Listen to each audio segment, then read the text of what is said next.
Isn't it weird how we made almost everything up and it still sucks? Isn't that crazy? Like, you know, they turn the stock market off every night and they turn it back on every morning. And they're like, we're in a bubble. It's gonna burst.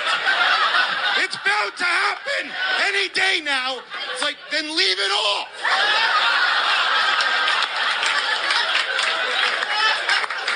What the f*** are you doing turning it back off? Today might be the day.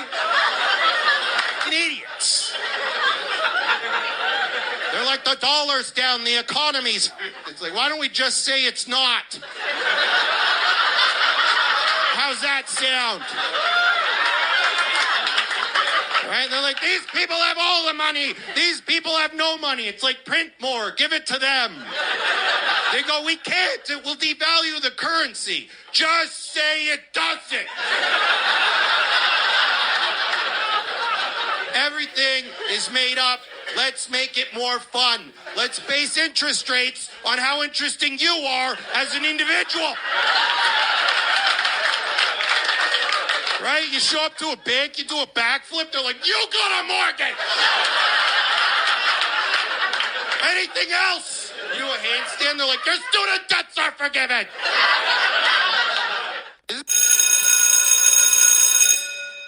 Good morning. It's Friday, Gutter Medicine Friday, June the 28th, and this is The True Conservative. Welcome to all the butchers, bakers, and candlestick makers out there. I'm Ron, your host, and the only true conservative in the United States today. So today, after the Serenity Prayer and the patriotic song of the day, we will have the patriotic shorts, motivation, Bishop Barron, Ayn Rand, the 33 strategies of war, and gutter medicine. All that and more when I get back.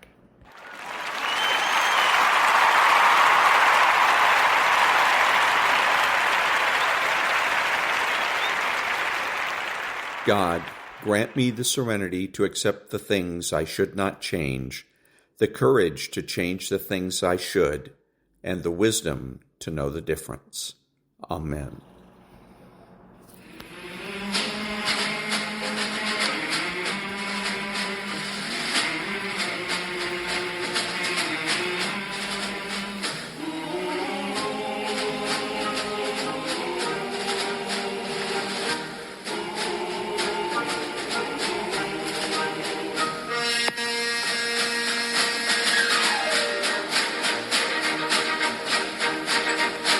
This land is yours.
Thank you. Now, the headlines.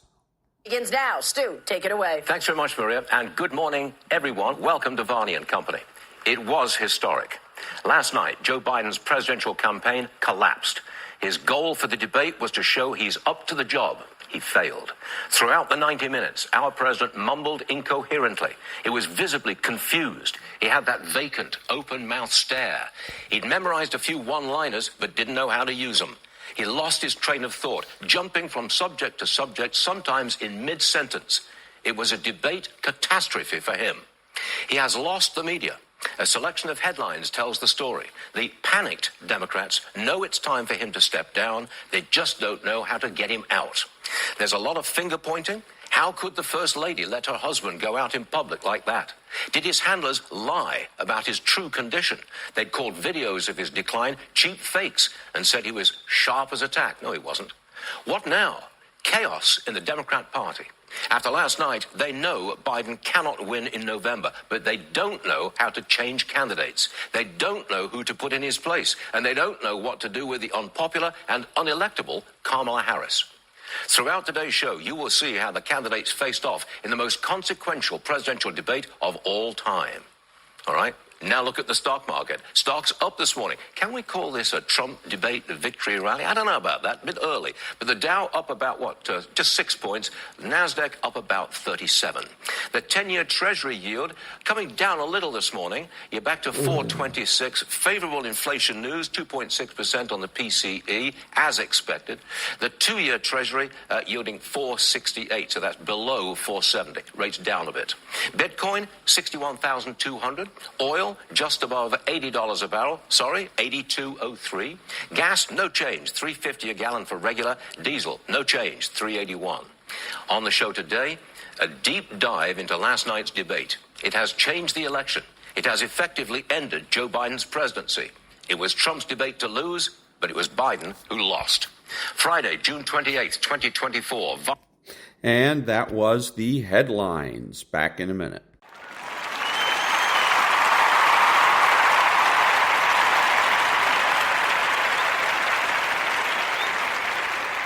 Thank you. Now, Stuart Varney's My Take. Not hurting the market, that's for sure. Thanks so much, Lauren. Now this. He lost his train of thought. He mumbled. He struggled to find words. Painfully, he tried to use the one-liners that he'd learned in debate prep, but it came out all wrong. No context. Just phrases jumbled together.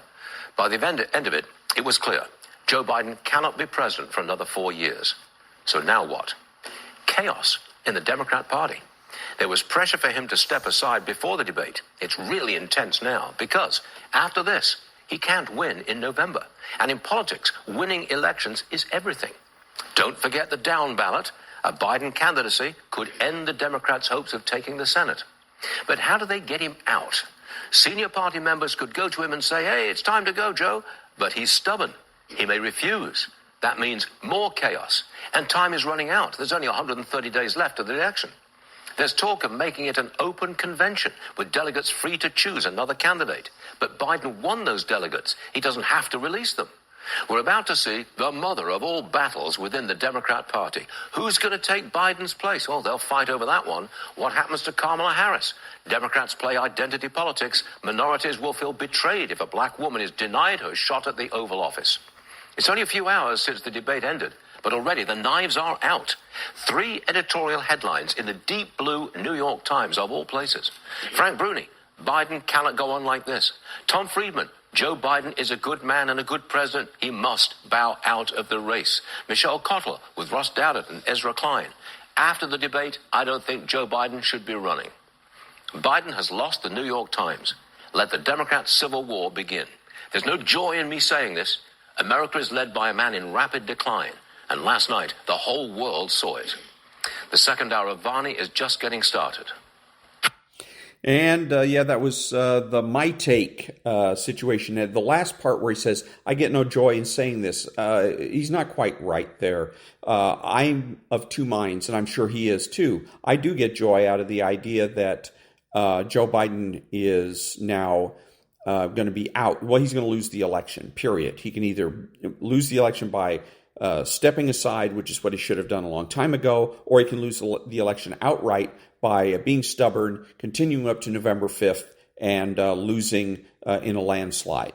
But either way, he's going to lose, and I like that. That makes me happy. What doesn't make me happy is what his presidency is doing to the image of the United States, both domestically and in terms of foreign policy.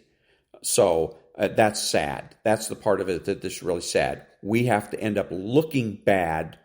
And again, as I've said before, I'm sure that the Democrats don't care, that their attitude is, what the message is sending to the rest of the world is, this is democracy in action. Are you sure you want to be a democracy? And that's a shame also. Back in a minute.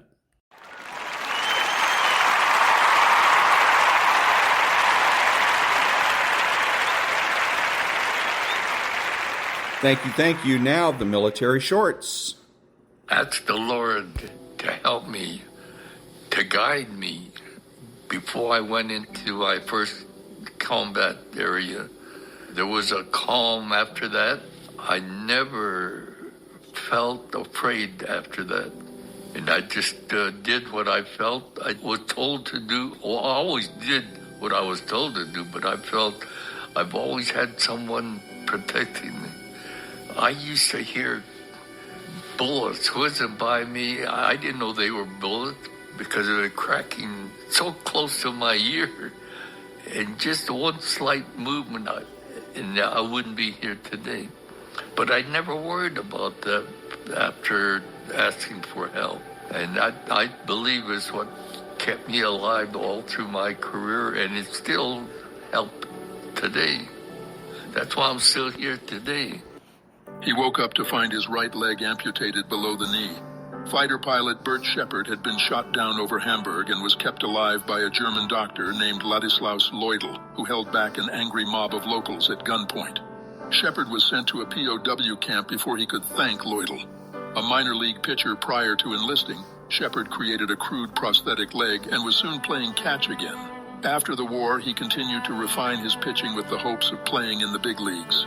Shepard caught the attention of the Washington Senators, who gave him a minor league contract and eventually called him up.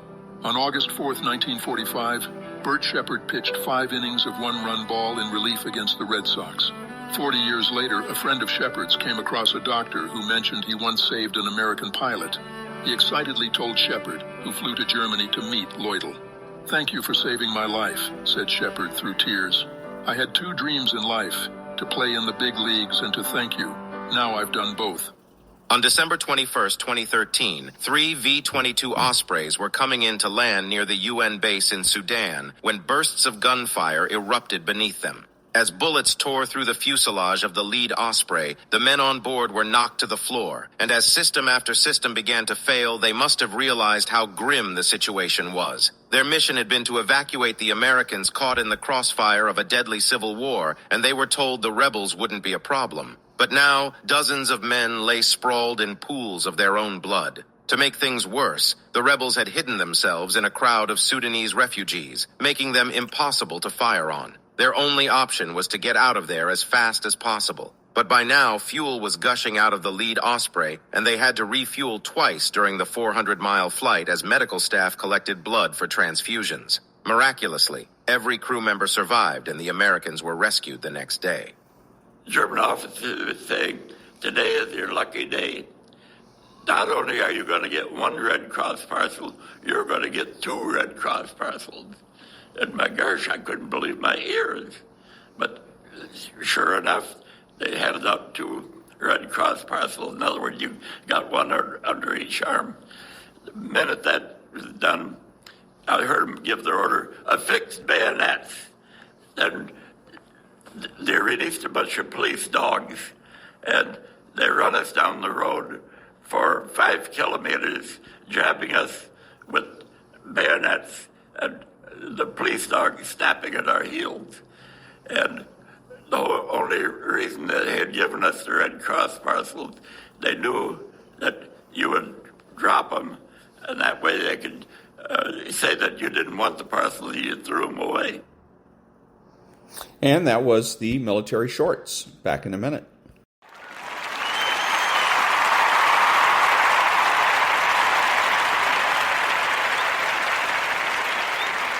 Thank you. Now a little bit of motivation.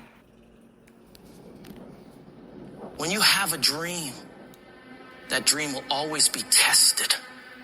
Life is going to see how bad you really want it.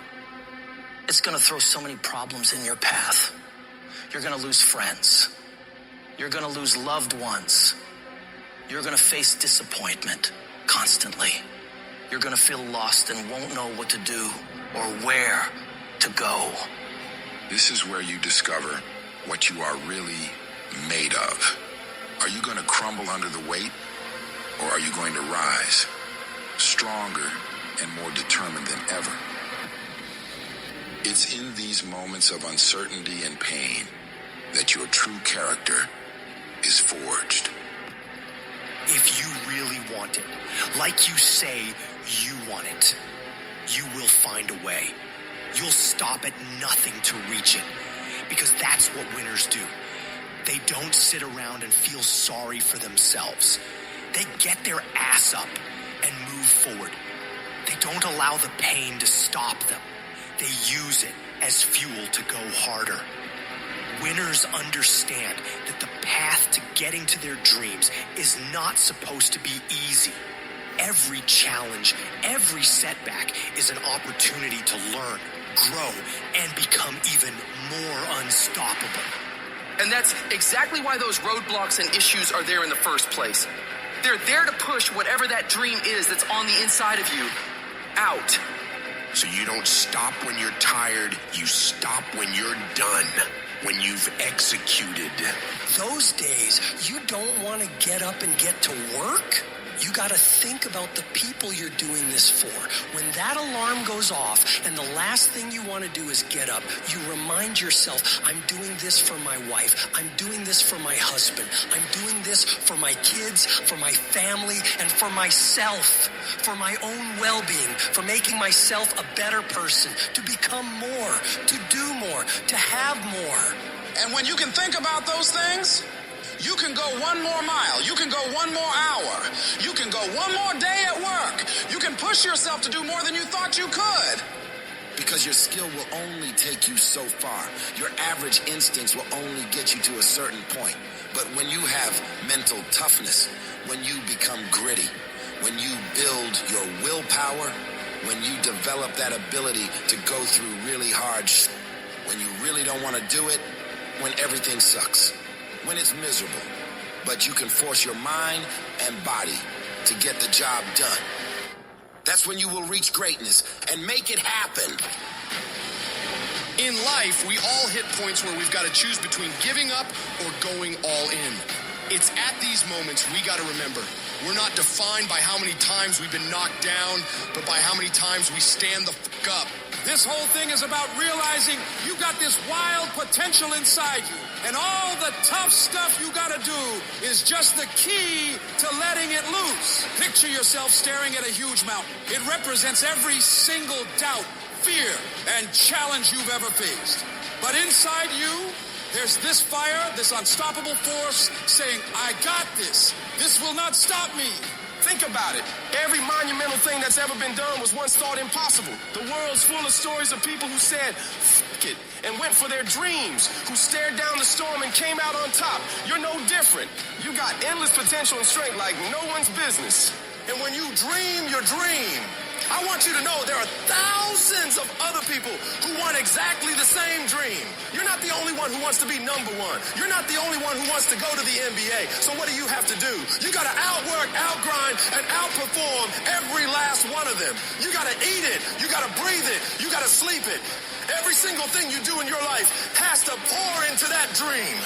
You dedicate yourself to that thing you want, and you block out everything else. You don't allow yourself to get pulled off course. If it doesn't support the direction you want to head, you tell it no. You have to make these sacrifices. You have to give up stuff in order to go up. Every single person you look up to, they had the strength to go through all the crap and mud in life to get to the highest peaks. Because they were willing to push through all the judgment of others and the pain of failing over and over and the tears when everything was going wrong. And because they fought through all of that, they get to enjoy all of the money, all of the support, all of the love success that I know you want to reach. And if you want to get to that level, you got to become relentless and not allow any of the painful things turn you around. It's in these trenches that legends are made, where you mold yourself into the titan you're meant to be. You don't just survive the storm. You learn to dance in the fucking rain, to take those hits and keep moving forward, to get rejected over and over and keep moving forward, driven by the raw, unyielding desire to see your dream realized, doing whatever it takes, paying whatever price.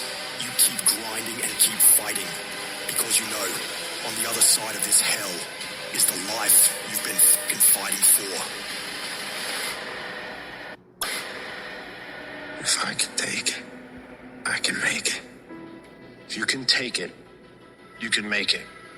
If you can just keep believing, when nothing in you is working, when all your external forces have given way, if you can just manage to somehow keep hoping, you have a chance. You just can't become hopeless. If you can just keep hope alive, you can make it. Because if you keep hoping, it is really faith. You just got to transpose it into I hope this happened to I believe this can happen. Life is like a grindstone. It can polish you or it can pulverize you, depending on how you position yourself. There's one side of pain that's the suffering and the discomfort side of pain. But then there's another side of pain that's called effort. It's called glory. It's called if you can find a way to push through pain, there's something greater on the other side of it. Every time you find yourself saying that you can't do something, putting yourself down, being negative about you and the possibilities for you, you've got to literally catch yourself. And you've got to affirm to yourself, hey, no, I can make it. There's some way this can happen for me. You've got to remind yourself that you've got powers within you, talents within you that you haven't even reached for yet. That once you give yourself an opportunity to try and to experiment with your life, to stretch, you'll find out you can do more than you can ever begin to imagine. You've got to say yes to my dreams, yes to me, yes I can. Doesn't matter how many failures I've made, doesn't matter how many mistakes I've endured, doesn't matter about what I've done, I can make it. I don't know one motherfucker that is successful that doesn't take inventory of every fucking comment that anybody has ever made to them. Every time somebody doubts them, they get fucking pissed. And when they get pissed, they go out and do productive things. They don't dwell. They don't sit at home crying their beer. They go to the gym. They get their business plan together. They do whatever it takes to smash people in the fucking mouth with their progress. Build the kind of life that says I told you so without having to say a fucking word. It's about taking what people say you can't do and shoving it down their motherfucking throat. 100 to fucking nothing. That's how I operate. And that's how you should be thinking about it too. Effort is isolated. Nobody can dictate. Effort is 100% in the mind. Don't give in. Don't be like everybody else. Don't give up. Don't settle because things are hard. Don't let people talk you into their life. Become stronger. Become better. Become faster. Become smarter. Become more productive. When life staggers you, the thing that'll get you up on your knees and keep on fighting is, it's possible. If I just stand long enough, I can pull this off. I can do it. I'm putting it out here. I'm not going to rest until I have it. It's necessary. I'm going to do it. Because whatever you have to do, it's worth it because it's your life's purpose. And once you know that, it is done. Download this video and audio by becoming a member.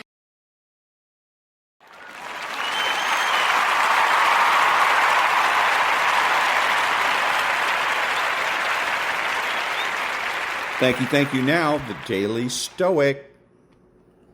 7 clear functions of the mind. The proper work of the mind is the exercise of choice, refusal, yearning, repulsion, preparation, purpose, and assent. What then can pollute and clog the mind's proper functioning? Nothing but its own corrupt decisions. Epictetus, Discourses, 4.11.6 through 7. Let's break down each one of those tasks. Choice, to do and think right. Refusal, of temptation, yearning to be better, repulsion of negativity, of bad influences, of what isn't true, preparation for what lies ahead or whatever may happen, purpose, our guiding principle and highest priority, assent, to be free of deception about what's inside and outside our control, and be ready to accept the latter. This is what the mind is here to do. We must make sure that it does, and see everything else as pollution or a corruption.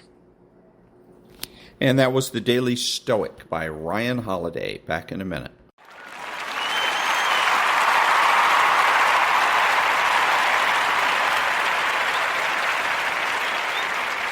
Thank you, and now Bishop Robert Barron. I came of age in the period after Vatican II when we did, for different reasons, and I'm not blaming those who did it, but we kind of softened the operation in many ways. We did rather feminize the language and style, and men, I think, respond to being challenged. They want hard, difficult things to do.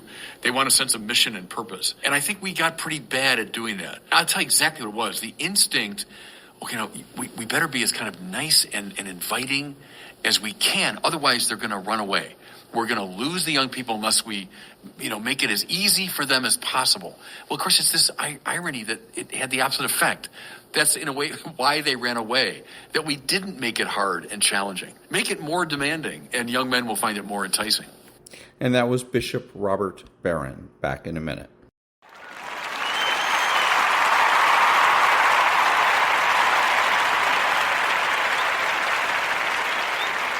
Thank you. Now, the Ayn Rand thought of the day. Quote, a major symptom of a man's or a culture's intellectual and moral disintegration is the shrinking of vision and goals to the concrete bound range of the immediate moment. This means the progressive disappearance of abstractions from a man's mental processes or from a society's concerns. The manifestation of a disintegrating consciousness is the inability to think and act in terms of principles, unquote. And that was the Ayn Rand thought of the day. Back in a minute.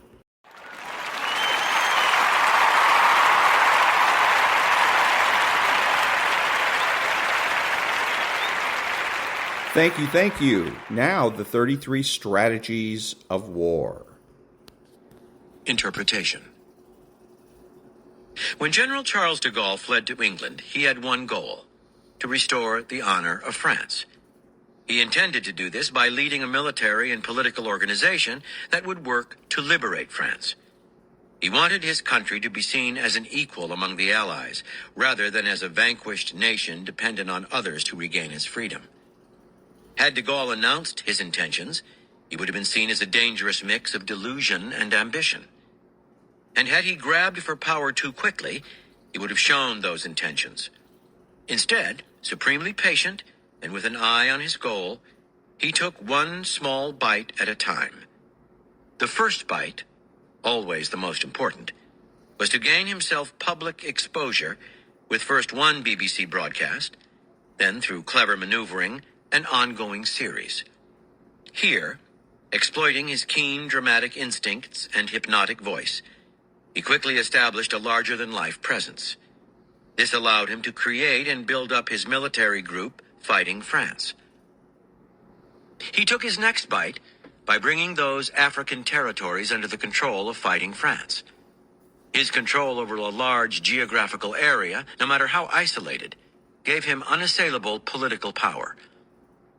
Then he insinuated himself into the resistance, taking over a group that had been a communist bastion. Finally, he created, and bite by bite gained complete control of, a committee to govern the free France of the future. Because he proceeded in such a piecemeal fashion, no one really noticed what he was up to. When Churchill and Roosevelt realized how far he had insinuated himself into the resistance, and into the minds of the British and American publics as France's destined post-war leader, it was too late to stop him. His preeminence was a fait accompli. It is not easy to make one's way in this world, to strive with energy to get what you want without incurring the envy or antipathy of others who may see you as aggressive and ambitious, someone to thwart. The answer is not to lower your ambitions, but rather to disguise them. A piecemeal approach to conquest of anything is perfect for these political times, the ultimate mask of aggression. The key to making it work is to have a clear sense of your objective, the empire you want to forge, and then to identify the small outlying areas of the empire that you will first gobble up. Each bite must have a logic in an overall strategy, but must be small enough that no one senses your larger intentions. If your bites are too big, you will take on more than you are ready for and find yourself overwhelmed by problems. If you bite too fast, other people will see what you are up to. Let the passage of time masterfully disguise your intentions and give you the appearance of someone of modest ambition.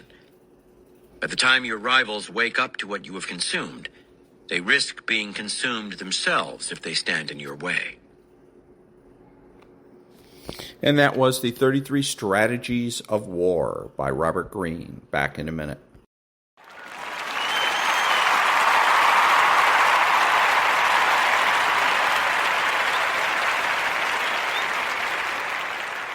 Thank you. And if you're a Democrat, you should vote Republican because psychological internalization is one of the central topological shifts of violence in modernity.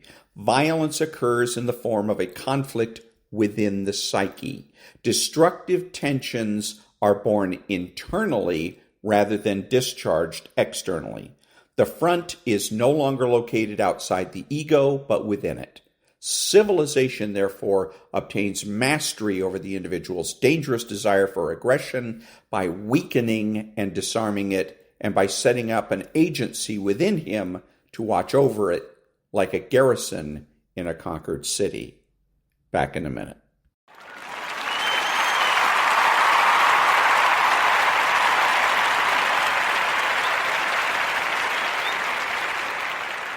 Thank you. Maria Bartiromo now has Stuart on as a guest, Stuart Varney, and they're doing a little bit of self-congratulations here. You were there. How would you rate CNN? And what did you think of last night? Well, CNN changed completely in the late 1990s. It became the Clinton News Network, and it never came back. I thought they did a good job last night, the moderators. The New York Times, of all people, are actually criticizing the CNN moderators on the grounds that they did not fact-check Trump during the debate. But I thought they did a pretty good job of keeping it moving and keeping it going by the rules. It was a decent debate, you know? See, there we go. Everything is swell. This is them being very self-congratulatory, and again, it's all greed. I mean, every place I turn around, it's all about the debate. There's nothing to talk about here, but they keep talking about it because I guess it's about the only thing they've got. And again, they've got to hype the ratings.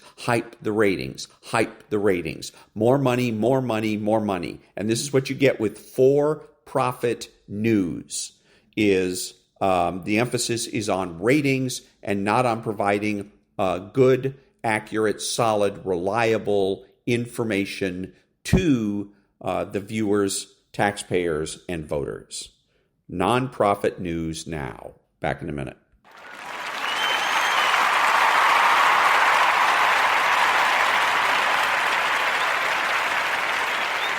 Thank you. About the debate, I didn't watch it. I had no intention of watching it. I've seen some clips here and there because you just couldn't avoid it. Everybody's got clips on all over social media, television. I think almost every channel, including the House and Garden or Home and Garden Television, was playing the debates. But anyways, it wasn't a debate. And that's the reason I didn't watch it. It was a lie. It was a dual interview. And the lie hurts not only the American people, but it also hurts CNN. CNN is supposed to be a news organization. And when they lie to their viewers, they do nothing to help their integrity or their credibility as far as news is concerned. Maybe they think they're exercising power. I don't know. But they do nothing to help themselves in terms of news. And so one of the reasons I don't pay attention to them in terms of news, them and MSNBC, I don't really pay too much attention to anybody. Fox isn't really much better. They're all for profit. All they care about is the ratings. And that's why they build this as not as an interview or dual interview, but as a debate, because the debate is going to get them ratings, and being honest and calling it a dual interview won't get them any ratings. Shame on CNN. Oh, and by the way, there was no winner. Since it wasn't a debate, there is no winner. I can say from what I've seen of pictures and from the sound I've gotten that the person that looked and sounded the best was obviously Donald Trump. The President of the United States, President Biden, looked and sounded confused, frail, weak, etc. But again, neither one of them was a winner because it wasn't a debate. And anyone who tells you it was is lying to you. Back in a minute.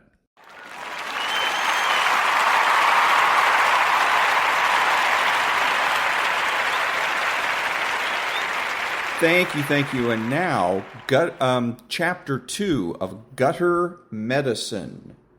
26 years as a firefighter paramedic by Roger Hutter. Chapter 2. The Street. The street is what I used to call the place where it all happened. A place that exists in every town and city in the country. A place that is invisible to everyone but us and those who need our help. It was a place where I practiced gutter medicine. Medicine where your job was to pick up the pieces and try to get them to the hospital as soon as possible. A place that remains just below the surface even today, decades later. I started in 1974 as a firefighter EMT, and then in 1977 became a paramedic on the department. It was a new and exciting time. We were out there to help people. What we didn't know was that in this job, you didn't save many people. There were just too many people who were too sick, too hurt to save. But saving them wasn't our job. Our job was to try. That takes a long time and a lot of pain to understand. I've had babies die in my arms, and some who lived whom I wished had died, given the mess we left them in. I've had it come out so bad so much of the time that I was always surprised and happy when it all worked. The reality wouldn't make a very good TV show, not if the show was being honest. One of the strangest aspects of the job was how familiar so many of the scenes appeared, thanks to TV and the movies. Our reality had a theatrical look. The red lights in the night, the bystanders, the bodies strewn in the street. All of it seemed to be some episode of Hill Street Blues, a gritty police procedural TV show of the day. But the closer I got, the realer it became. The scenes were always about 100 times bloodier than anything you ever see on a screen. A director never yelled to cut. Instead, we would work through the scene to clean it up, to take care of the patient or patients, to manage our own emotions and move on. Afterward, we would wash the dirt and blood off our hands and get ready for the next one. So it seemed a little strange that we called them scenes. The longer I was on the street, the fewer answers I had. In my opinion, people who have a lot of answers have not seen enough of the day-to-day tragedies. Reality leaves no room for illusions. I lost mine on the street. My view of the world has no room for wannabes, should-have-beens, or supposed-tos anymore. There is a rhythm to the street, the beat you live by when you are on duty. After a while, I can tell when it was going to be a busy day. It was just statistics. People live and die every day. You know when you've missed enough of the big calls that eventually the odds will bring you something terrible. You know it's coming, but you put your gear on the truck and head out. It's what you do. And near the end of another 24-hour shift, you finally get back to the station, sweaty and exhausted. Maybe this time you just came back from a shooting, stabbing, or an accident with injuries. All you can think of is whether you can lie down before you get another run. You fall on your bunk, not even bothering to take off your clothes. You just luxuriate in the wonderful feeling of being in bed. As soon as you close your eyes, though, you're right back in it. A series of black and white close-ups of the scene. Always close-ups. Other times it's a slow-motion replay, again and again rolling through your head. A running commentary begins. What did I miss? Could have I started the IV faster? Put the tube down faster? Should I have scooped and run instead of getting the IV first? Should I have checked the breath sounds sooner? But it is always the pictures. Blood-matted eyelashes. The man with no face after he put a shotgun under his chin. 2 bunker-coated arms thrusting out of a smoke-filled window holding a still smoking baby.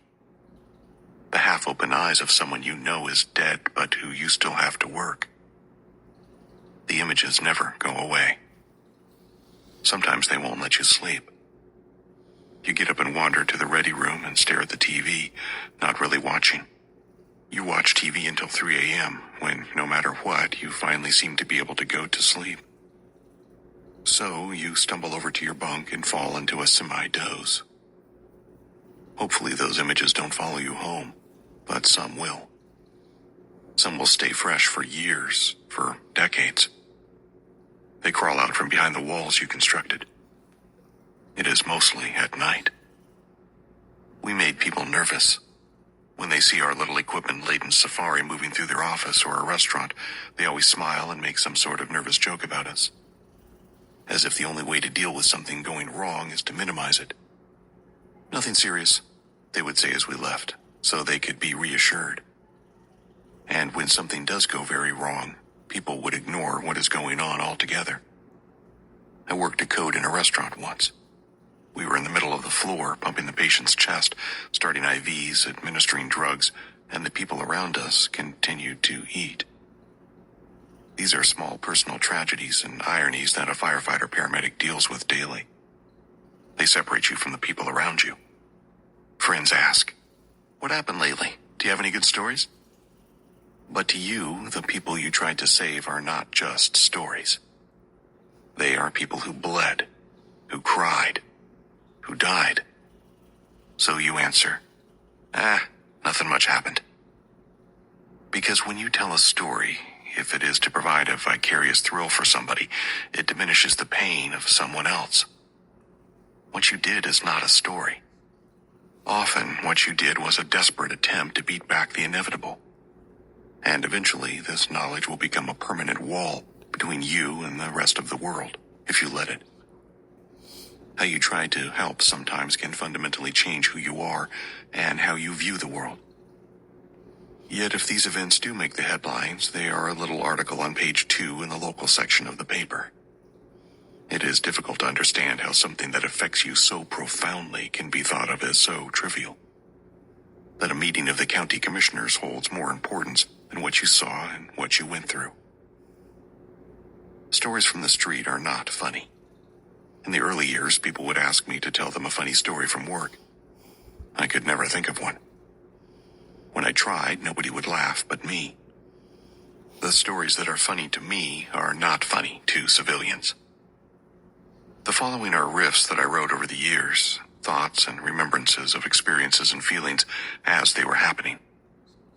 Some were written at home. Others were written at the station. Still others were written on the trucks as I sat waiting for another call. I found one on the back cover of an old set of standing orders. I remember sitting in the jump seat, putting something down that I did not want to forget. I have been writing this book for 20 years.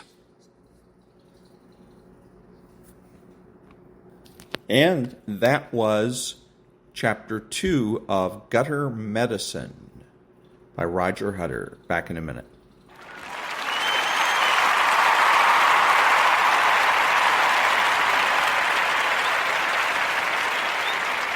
Thank you. The following is one of my voiceover demos. If you're a voiceover artist and you would like to advertise one of your demos on my podcast, please send an MP3 to thedrill12, all one word, thedrill12@gmail.com. That's thedrill12@gmail.com. Back in a minute.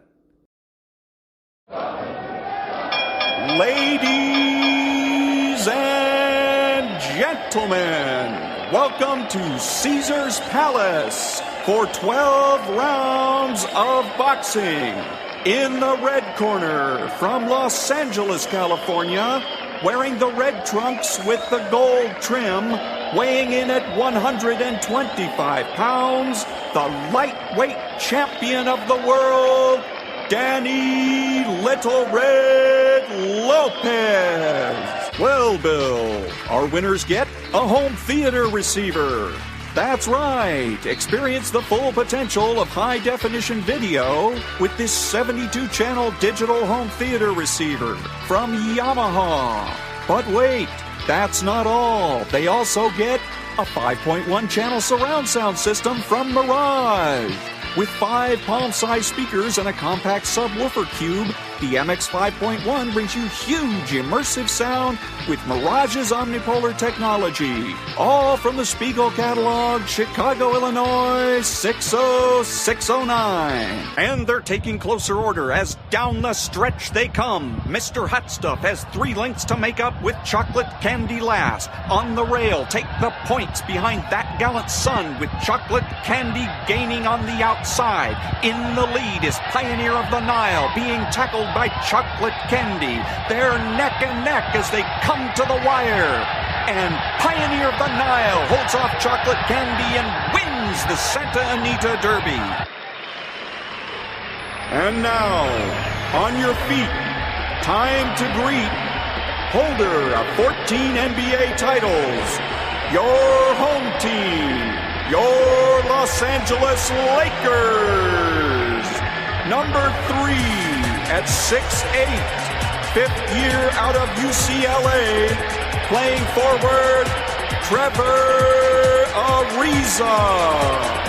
Starting at center, number 17 at 7 feet, 4th year out of St. Andrews High School, Andrew Bynum. And at guard, number 24, 6'6", 13th season out of Loyal Marion High School, Kobe Bryant.